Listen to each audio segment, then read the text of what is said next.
Hello বন্ধুরা, সবাইকে শুভ দুপুর। সবাই কেমন আছো জানিও। আর আজকে দুপুরে কি রান্না করেছি চলো একবার দেখিয়ে দিই। কারণ হচ্ছে কালকে তো রামনবমী পুজো, তাই আমার ছেলে তো মানে আগের বারে থেকে রামনবমী পুজো ধরেছে, তাই জন্য এবারেও করবে, তাই বলছে আমি ঝান্ডা টাঙাবো। সেই জন্য আজকেও নিরামিষ রান্না করেছি। ঠিক আছে, তো কি রান্না করেছি চলো দেখে নাও। এই যে দেখো, প্রথমে এই ভাতটা দেখিয়ে দিলাম। তারপরে যেখানে তোমার ডাল করেছি, ওই যে পেঁপে না, সরি, এটা লাউ ডাল করেছি। আর, লাউটাকে আমি ডুমো ডুমো করে কেটে ডাল করেছি শুধু লঙ্কা ফোড়ন দিয়ে। ঠিক আছে, আর এই যে আলু ভাজা তো হবেই, জানোই আলু ভাজা ছাড়া তো চলবে না বেটাবেটির। আর আলু সেদ্ধ করেছি, এটা আলুটা তোমার শুকনো লঙ্কা দিয়ে মেখেছি শুধু, হ্যাঁ। আর এই যে করলা ভাজা খাবো, মানে আমরা বড়রা খাবো।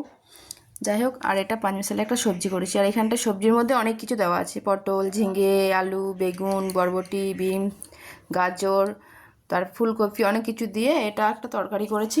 আর এই যে শসা কেটে নিয়েছি, এটা হচ্ছে ছাল ছাড়িয়ে মানে তোমার খোসা ছাড়িয়ে আমার মেয়ে খাবে বলছে। আর এটা আমি পুরোটা মানে এরকমই ছাল না ছাড়িয়ে খাবো। ঠিক আছে, তো চলো আজ রান্নাগুলো কেমন হয়েছে অবশ্যই কমেন্ট করে জানিও। সবাইকে টাটা, আবার দেখা হবে নতুন একটা ভিডিওতে। ঠিক আছে।